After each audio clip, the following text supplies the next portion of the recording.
Welcome back to the third episode of SDRing. Gabe and I were just talking about how crooked my camera is, and we just said, fuck it, we got to hit record. We got to get going on the episode. This is the life of when you have two CEOs trying to run around, run companies, squeeze in a podcast. Gabe actually was here. He probably got 10 minutes of like peace. He probably got to drink a glass of water, go to the bathroom.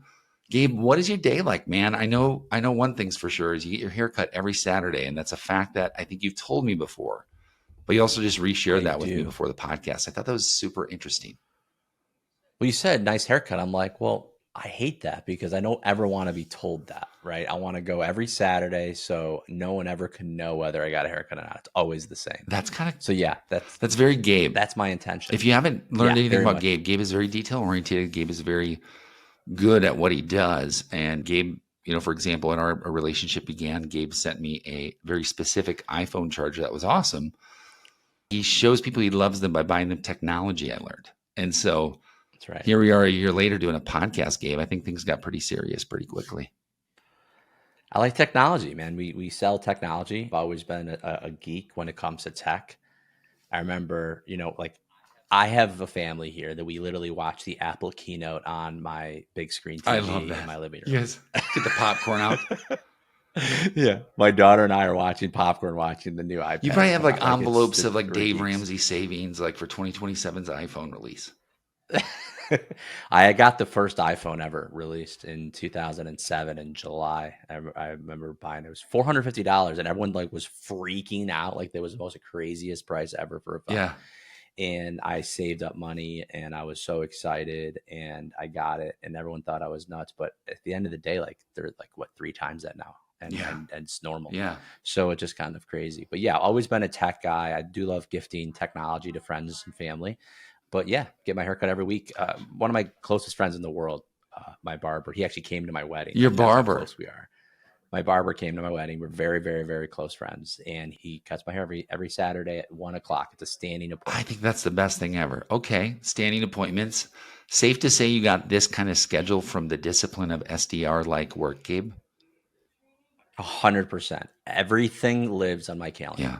Everything. And when people say, oh yeah, everything, and I'm like, everything, family, work, dinner reservations, my daughter's, lacrosse schedule, everything we do, we're sending calendar invites across everything. And I always say, if it's not on the calendar, it doesn't get done. If it's not in Salesforce, it doesn't exist. Does your family have a CRM? I was about to say, it's kind of like what we used to say, remember back in the day? We used to have that in all of everyone's cubicles when we were in office. Like, if it's not in Salesforce, it doesn't exist. Yeah. Well, it's true. And then I'd go in and steal it if you didn't update your records, because we had, 3 months, no activity, like actual activity. And then I'd learn how to run a report on activity and I'd say all lost opportunities with no activity in the past 3 months. And I just go to town. I'm like, why does anybody else know this stuff? I worked at T-Mobile and I did that. And I think what it goes to show you is we didn't have rev ops and sales ops. And this was 2012. Well, I think that's exactly right. There was no rev ops. And so you had to be really good at being super and hyper organized because you didn't have tools to do it for you. And so now we have all these tools to do all these things for us, which I think, it's a double-edged sword. I think that we have too many tools, frankly, these days. Yeah. But at the end of the day, that basic fundamentals of just keeping a good calendar is super important. But it goes back to the basics and fundamentals of cold calling and everything that we're doing. So let's rip down some topics that this week I think the listeners are going to really appreciate. I think if there's anything on this show we've learned, it's that we can help people with some advice, give them some ideas that they can act on today, not this lofty, here's the perfect sequence you're going to knock down and kill the world, because that stuff doesn't exist. And if it did, we'd sell it for a bunch of money and we wouldn't be doing this. Right. And so I think, Gabe, I want to turn it over to you. I think the first thing is I really want to dig back into mindset for a second. And when you're thinking of, let's really identify 5 critical elements of an SDR. Number 1 being mindset. Mm-hmm. The obvious answer is, well, you got to be able to handle objections. I say it's more than that, right? If that's all you had to do, A, that would suck. But B, there's so much more work than that. Well, I think, let's peel back the onion a little bit. Being able to handle objections, sure. But what is it that you need to have to be able to handle objections, right? And being able to handle negativity. Mm. I think courage is very important. You have to be courageous. You have to be confident, right? You have to be consistent. Mm. Like these are the things we talk about in house here is like you just have to have those things and therefore you will then, right, be good at handling objections. Amen.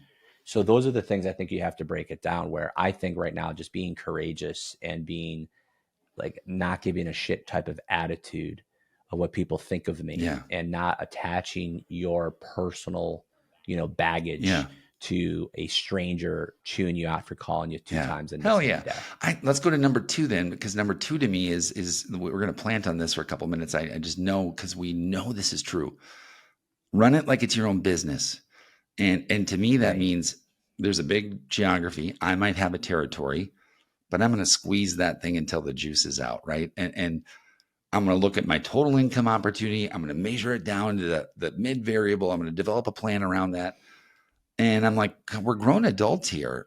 There's got to be Yeah. some recognition that that job is so much bigger than I think it's been minimized to be. Yep.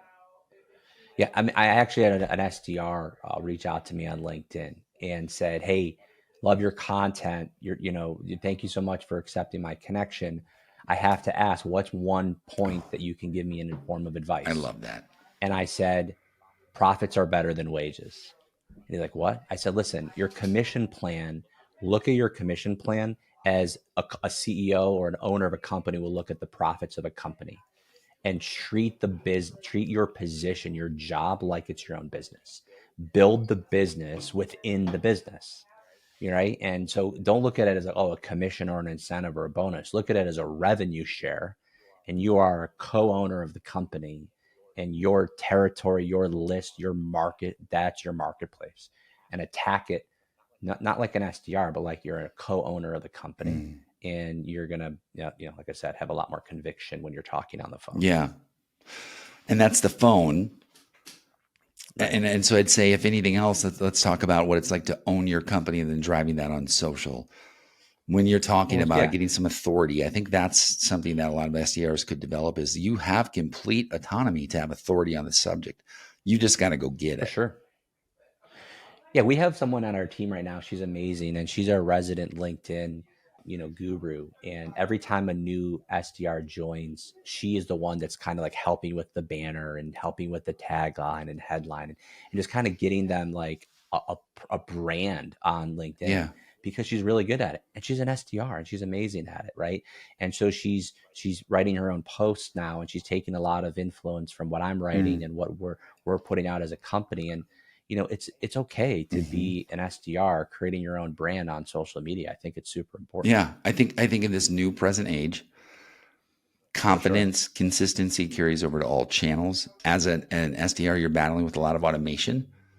So you're being Hmm. thrown into that mix, right? I mean, Gabe, and you and I were just talking about this before on a deal, that in our businesses, going to a Hmm. very important person, wasn't getting the email. Hmm. And here I'm sitting there going, man, we warm up our emails all day long. We have 100 scores everywhere. It doesn't matter if they have the security to block it and it goes into spam. I could be sending it from Bill Gates at Microsoft.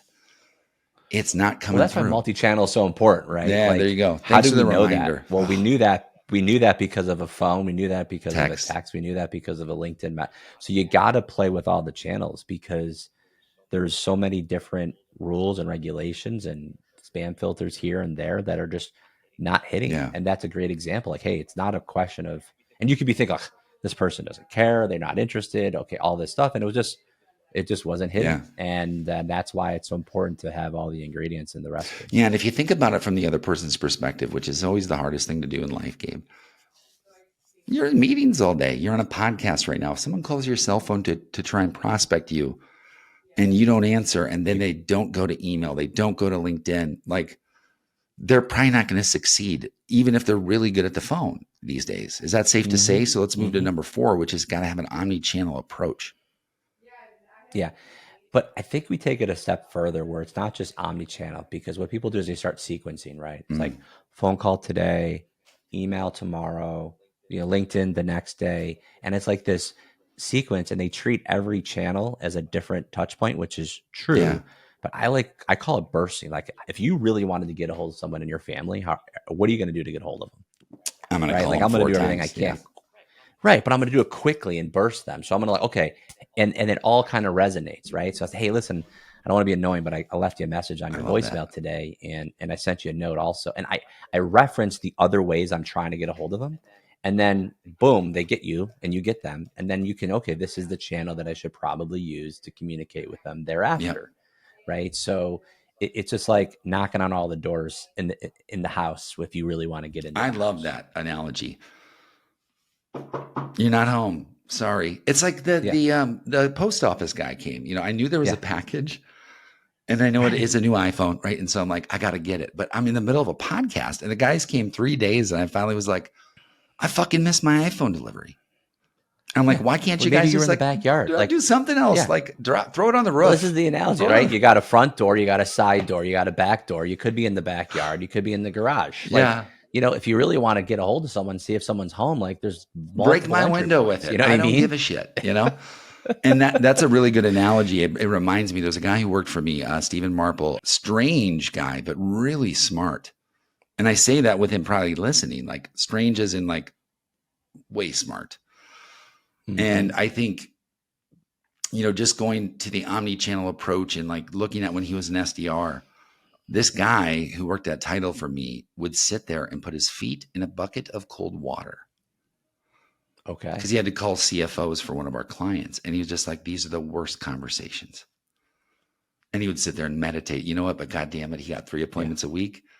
And the guy smoked it. And I was like, you're so strange. And I was like, all of a sudden, I'm like, more SDRs are putting their feet in water. And so it's like, you know, they'll do whatever it takes. And sometimes I'm like, yeah, but that's not it. Just so you know, like nobody's selling that training course. Right. You don't need to do that. You're sure you can. You can walk around, pace around, go on jogs.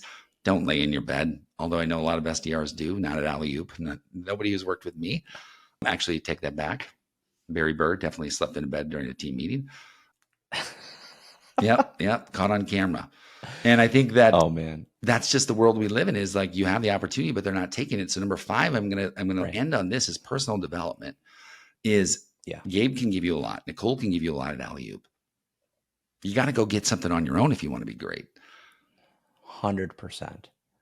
Like start a library. Here's the deal. Like I was, started studying wealthy people when I was very young because I wasn't one and I wanted to be successful. And I said, a mentor of mine said to me, he's like, why do they have libraries and why do wealthy people have libraries? Right? Like every mansion, every successful, big, huge person with a big house, they got libraries.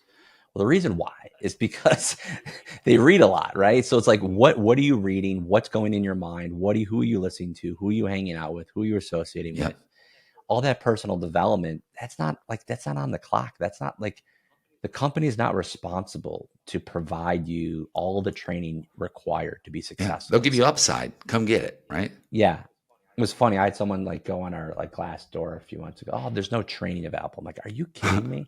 We have the closest manager and coach to rep ratio in any industry, any of our competitors. Yeah. Guess how much training I had? And fucking zero. I do training every week with the entire company every Monday at 5:00. I do a 30-minute training. Yeah. Like there's so much training available and there's so much training out there for sales. I think sales actually is the most amount of content, quote unquote, out there. Yeah. So if you're not sharpening your own axe at night, you're not gonna survive. Yeah, I mean, it's as simple as this concept. What I did when I wanted to start a company is I said, I've got to go make a lot of fucking money, right? And I didn't know how much. I just knew that I needed to make a lot, and that was always my excuse. Right. And then during the pandemic, I got a call. Went to Las Vegas. Was supposed to be interviewing to be a consultant for a telecom company selling a new Zoom camera, competitor to Zoom. Competitor to everybody else, specifically made for Zoom. Interesting timing. The pandemic was about to hit. And I go to Vegas. The guy ended up eating marijuana cookies. He never had been marijuana in his life. Went to the ER. 2 days later, I'm sitting there and I get an interview with him. And he goes, we're not selling telecom equipment. We're selling PPE. And I said, what is PPE? And he goes, there is a virus. It's very bad. And I'm like, this motherfucker's from Wuhan. And I Right. got the job. Next 6 months went on to make about $500,000 in commissions and stuck about 80% of that into a company and lost it all, And so, but Right. here I am. And so like the personal development I spent was fucking costly. We're talking 7 figures that I never had, got, and lost. And so that's not the kind of personal development I'm going to encourage for all of you. But lesson learned, classes in session. Here I am. If we can add a 6, it's fucking be resilient, right? And I think we just talked about that, Gabe. So give everybody some parting words. We're keeping it brief, but on the subject of resiliency, what is some tactical action they can take where they can be more resilient this week than they were up until this very second? Well, you just have to look at it in a different perspective, right? And as a salesperson, like our entire job, I say it all the time, like our job is to get people to look at something or whatever you're selling from a different perspective. Mm-hmm. That's all it is. It's just perspective. I'm a huge Batman fan, right? Yes. Like in the first, trilogy of Batman with the Christian Bale, like, Bruce Wayne, when he was a kid, he fell down the well, right? And then, Master Wayne comes down and rappels down and he says, "Why do we fall, Bruce?" Right. And he's like trying to teach his son, like, why do we fall? And the answer is to get back up again. Right. So it's not about failure. It's about falling. Right. So it's not about, we just fall down. If you look at it from failing is stop walking, stop moving forward. That's failing. But falling down is just part of the process.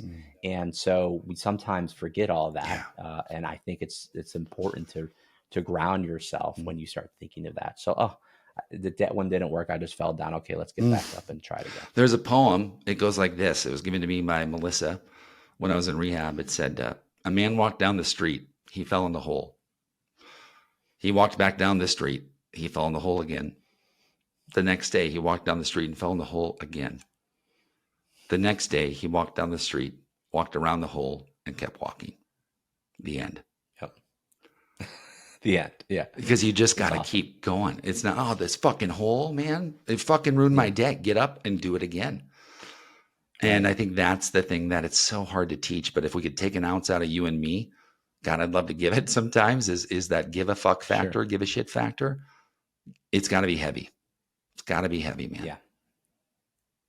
Yeah.